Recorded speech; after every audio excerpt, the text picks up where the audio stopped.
സാമൂഹ്യ തിന്മകളാണ് സാമൂഹ്യ വിപത്തുകളായിട്ട് മാറുന്നത്.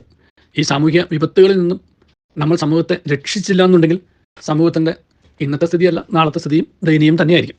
അതുകൊണ്ടാണ് നമ്മൾ ഈ വിഷയത്തെക്കുറിച്ച് ഇത്ര വിശദമായി ചർച്ച ചെയ്തുകൊണ്ടിരുന്നത്. അപ്പോൾ ഈ ചർച്ച ശ്രമിക്കുന്ന ഒരാളായിരിക്കണം എനിക്ക് ഒരു പടം അയച്ചു തന്നു.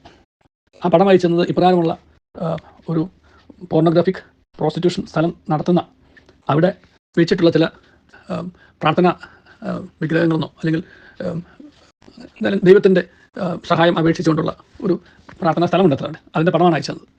എന്നിട്ട് പറഞ്ഞു, അവരെ സംബന്ധിച്ചിടത്തോളം അവരും ഒരു തൊഴിൽ ചെയ്യുന്നു എന്നാണ് അവരുടെ വിശ്വാസം. ആ തൊഴിലിനകത്തുള്ള ധാർമ്മികത അവർക്ക് പ്രശ്നമല്ല, ആ തൊഴിലിൽ നിന്നുള്ള വരുമാനം മാത്രമാണ് അവരുടെ പ്രശ്നം. അപ്പോൾ ഈ തൊഴിലിൽ നിന്നും വരുമാനം ഉണ്ടാക്കുന്ന ആ പ്രസ്ഥാനത്തെ അതിൻ്റെ ധാർമ്മികത ബോധ്യപ്പെടുത്തുന്ന കാര്യത്തിൽ പരാജയപ്പെട്ടതാരാണ്? ഇതാണ് ചോദ്യം. അപ്പം ഞാൻ പറഞ്ഞു, ഞാൻ അതിനെക്കുറിച്ച് സംസാരിക്കാം, എനിക്ക് വിരോധം ഉണ്ടായിട്ടല്ല. ഒരർത്ഥത്തിൽ ദൈവത്തിൻ്റെ പേരിൽ ദൈവത്തെ ഉപയോഗിച്ചുകൊണ്ട് നമ്മൾ ഈ സമൂഹത്തിൽ ഇന്ന് നടത്തുന്ന അധാർമിക സാമ്പത്തിക ഇടപാടുകളാണ് ഇന്നത്തെ ഒരു വലിയൊരു പ്രശ്നം. എനിക്ക് ആ കാര്യത്തിൽ യാതൊരു സംശയമില്ല. ഞാൻ 40-40 കൊല്ലമായിട്ട് അതിനെ കാര്യമായിട്ട് വീക്ഷിച്ചുകൊണ്ടിരിക്കുന്ന ഒരാളാണ്. എന്തുകൊണ്ട് ഇവ നടക്കുന്നു എന്ന് ചോദിച്ചു കഴിഞ്ഞാൽ, ഒന്ന്, ദൈവത്തിൻ്റെ പേരിൽ നടക്കുന്ന സംഘടിത പ്രസ്ഥാനങ്ങൾക്ക് ഇവയിലൊക്കെ എന്തോ ഒരു ഇൻട്രസ്റ്റ് ഉണ്ട്. ഞാൻ പങ്ക് എന്ന് പറയുന്നില്ല. ആ ഇൻട്രസ്റ്റ് എന്ന് പറയുന്നത് അതിൻ്റെ സാമ്പത്തികം തന്നെയാണ്. അവർക്കൊക്കെ സാമ്പത്തിക സ്രോതസ്സുകൾ വർദ്ധിപ്പിക്കാൻ ഇവയെല്ലാം ഉപകരിക്കുന്നുണ്ട്. അപ്പം ഇവയെന്ന് ഉദ്ദേശിച്ചത് ഇത്തരം പ്രസ്ഥാനങ്ങളല്ല, അധാർമിക സാമ്പത്തിക വരുമാന സ്രോതസ്സുകളാണ് ഉദ്ദേശിച്ചത്. പണം എങ്ങനെ ഉണ്ടാകുന്നു എന്നുള്ളത് പ്രശ്നമല്ല, പണം ഉണ്ടാകുന്നു എന്നുള്ളതാണ്, അല്ലെങ്കിൽ പണം ഉണ്ടാക്കണം എന്നുള്ളതാണ് ആവശ്യം എന്ന് കരുതുന്നവരും, പണമില്ല എന്നുണ്ടെങ്കിൽ ഈ സംഘടിത മതപ്രസ്ഥാനങ്ങൾക്ക് സമൂഹത്തിൽ വിലയും നിലയുമില്ല എന്ന് കരുതുന്നവരും ഒക്കെ ഇതിൻ്റെ പല സംഘടിത മതസമൂഹങ്ങളുടെ തലപ്പത്ത് വന്നു കഴിയുമ്പോൾ അവരെങ്ങനെയെങ്കിലും പണം ഉണ്ടാക്കാൻ നോക്കും.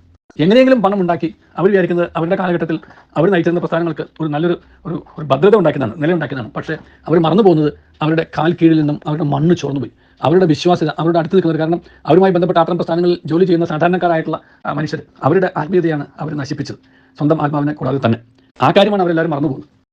അതുപോലെ തന്നെ ഇപ്രകാരമുള്ള അധാർമിക വരുമാന മാർഗ്ഗങ്ങൾ നടത്തുന്ന ഈ പറയുന്ന മതവിശ്വാസികളെ തിരുത്താനായിട്ടുള്ള ഒരു ചങ്കൂറ്റവും അതിനുള്ള ആർജവത്വവും നമ്മുടെ പൊതുമത സമൂഹങ്ങൾക്ക് ഇല്ലാതെ പോയി. കാരണം ആ പൊതുമത സമൂഹങ്ങളിൽ ഉള്ള നേതാക്കന്മാർക്ക് ഇങ്ങനെയുള്ള രീതികൾ തെറ്റാണെന്നും ആ രീതിയിലുള്ള വരുമാന മാർഗ്ഗങ്ങൾ ദൈവത്തിന് നിരക്കാത്തതാണ് എന്നുള്ളൊരു ധാർമ്മിക മനസാക്ഷി, ആ മനസാക്ഷിയെ തൊട്ടുണർത്താൻ തക്കവണ്ണമുള്ള ഒരു സ്വരം ഉയർത്താൻ പോലും പറ്റാത്ത അവസ്ഥയിൽ അവരും മറ്റേതോ തരത്തിലുള്ള അധാർമ്മികതയിൽ അവരും വിട്ടിരിക്കുന്നു.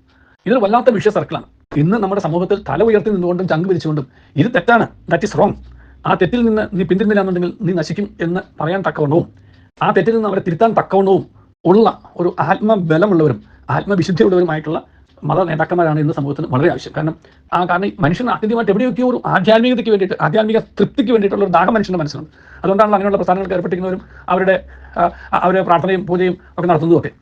അപ്പം അതിനകത്തുള്ള ഒരു കാപട്യവും അതിനകത്തുള്ള ഒരു എന്താ പറയുക, അടിസ്ഥാനരഹിതമായിട്ടുള്ള ഒരു ആത്മീയതയും അവരെ ബോധ്യപ്പെടുത്താൻ തക്കവണ്ണമുള്ള ഒരു ആത്മബലം ഉള്ള മത നേതാക്കന്മാരൊന്നും ഉണ്ടാവേണ്ടിയിരിക്കും.